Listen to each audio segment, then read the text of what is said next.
Mukesh's eyes beam as he volunteers to take me home, which he proudly says is being rebuilt. Mukesh की आंखें बहुत ही ज़्यादा जैसे उत्सुक थीं मुझे अपने घर ले जाने के लिए, और वो बड़े ही गर्व से कह रहा था कि हमारा घर फिर से बन रहा है. We walked down stinking lanes choked with garbage past homes that remain, hovels with crumbling walls, wobbly doors, no windows, crowded with families of humans and animals coexisting in a perennial state. ऐसा मकान, ऐसी जगह उनका मकान था जहाँ पर कई सारा कचरा और कई छोटे छोटे मकान एक दूसरे से जुड़े हुए थे, जहाँ पर टूटी हुई दीवारें और लड़खड़ाते दरवाजे, न कोई खिड़कियाँ न कुछ, जहाँ कई सारे इंसान और जानवर इकट्ठे रहते. He stops at the door of one such house, bangs a wobbly iron door.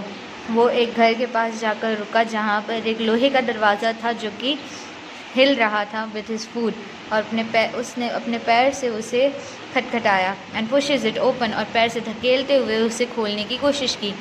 We enter a half-built shack in one part of it. हम आधे बने मकान के पास जाकर रुके जिसका आधा हिस्सा बना था and आधा thatched with dead grass is a firewood stove over which sits a large vessel of sizzling spinach leaves. वहीं दूसरे आधे घर की ओर सूखी घास के ऊपर बना हुआ चूल्हा जलाकर उसके ऊपर एक बड़े से मीन्स पॉट के अंदर स्पिनच यानी कि पालक के पत्तों को उबाला जा रहा था. On the ground in the large aluminium platters are more chopped vegetables. और वहीं एल्यूमिनियम से बनी जो प्लेट्स थी उनके अंदर दूसरी कटी हुई सब्जियां थीं. A frail young woman is cooking the evening meal for the whole family. वहीं एक बूढ़ी दिखने वाली औरत रात के लिए खाना सभी के लिए बना रही थी. Through eyes filled with smoke she smiles. आँखों में धुआं भरे हुए वो मुस्कुराई. She is the wife of Mukesh elder brother. वो मुकेश के बड़े भाई की पत्नी है. Not much older in years, जो कि उम्र में ज़्यादा बड़ी नहीं है. She has begun to command respect as bahu. उसे बहू के नाम से जाना जा रहा है यहाँ. द डॉटर इन लॉ, जिसका मतलब होता है daughter in law of the house. Already in charge of 3 men, जिसे 3 आदमियों का इंचार्ज बना दिया गया.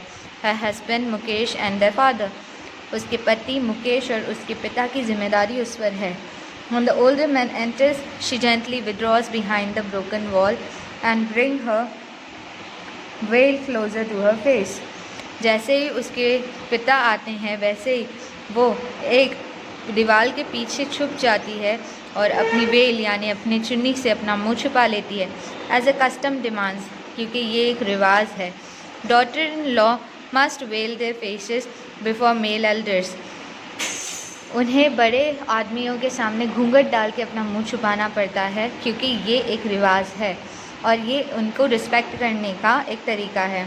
इन this case the elder is an impoverished bangle maker. और इनके किस्से में वो व्यक्ति जो बुज़ुर्ग है वो एक चूड़ी बनाने वाला इंसान है. Despite long years of hard labour, first as tailor then a bangle maker. जो कि पहले एक टेलर था और अब एक बैंगल मेकर है. He has failed to renovate a house. वो इस मकान को कभी सुधार ही नहीं पाए. Send his 2 sons to school, या अपने बच्चों को पढ़ाने स्कूल भेज पाते. All he has manage to do is teach them what he knows. उसके पास सिर्फ इतना ही था उन्हें बताने के लिए जो उससे पता था. The art of making bangles, चूड़ी बनाने की कला.